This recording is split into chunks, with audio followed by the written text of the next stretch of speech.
আজ টোটোর জীবনের এক নতুন দিন। সে প্রথমবারের মতো জাদুময় বনটিতে প্রবেশ করছে। চারপাশে আলো ঝলমলে গাছপালা, রঙিন ফুল আর মায়াময় শব্দ। হঠাৎ মিমি নামের এক বুদ্ধিমান কাঠ বিড়ালির দেখা পেল টোটো। মিমি তাকে হাসিমুখে স্বাগত জানায় আর বন ফলের আপ্যায়ন করে। বোবো একটা ছোট জলাশয়ে ঝাঁপ দিয়ে সবাইকে ভিজিয়ে দিল। টোটো আর মিমি হেসে কুটি কুটি। বোবো তার মজার মুখভঙ্গি আর পানির কসরত দিয়ে সবার মন জয় করে নিচ্ছে। রোদের আলো আর প্রজাপতিরা চারপাশে খেলে বেড়াচ্ছে। আজ বনে যেন এক আনন্দের হাওয়া। মিমির জাদুকরি একর্ণটা হারিয়ে গেছে। সে খুব চিন্তিত। টোটো আর বোবো তার সাথে মিলে পাতার নিচে, গাছের পেছনে, এমনকি উজ্জ্বল ছাতার মতো মাশরুমের কাছেও খুঁজে।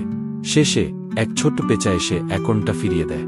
পুরো বন আনন্দে সোনালি আলোয় ঝলমল করে ওঠে। আজ বনে পিকনিকের দিন।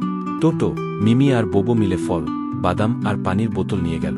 তারা এক বড় গাছের নিচে কম্বল বিছিয়ে গান গায়, খাওয়া দাওয়া করে। পাখিরা আর অন্য প্রাণীরাও এসে যোগ দেয়। পুরো বন যেন আনন্দে নেচে ওঠে। রাতের আকাশ ভরা তারা। টোটো, মিমি আর বোবো একসাথে বসে আকাশ দেখছে। হঠাৎ তারা দেখে আগুন পোকারা আলো দিয়ে নানা আকৃতি তৈরি করছে। এক টানা তারা পড়ে যায়।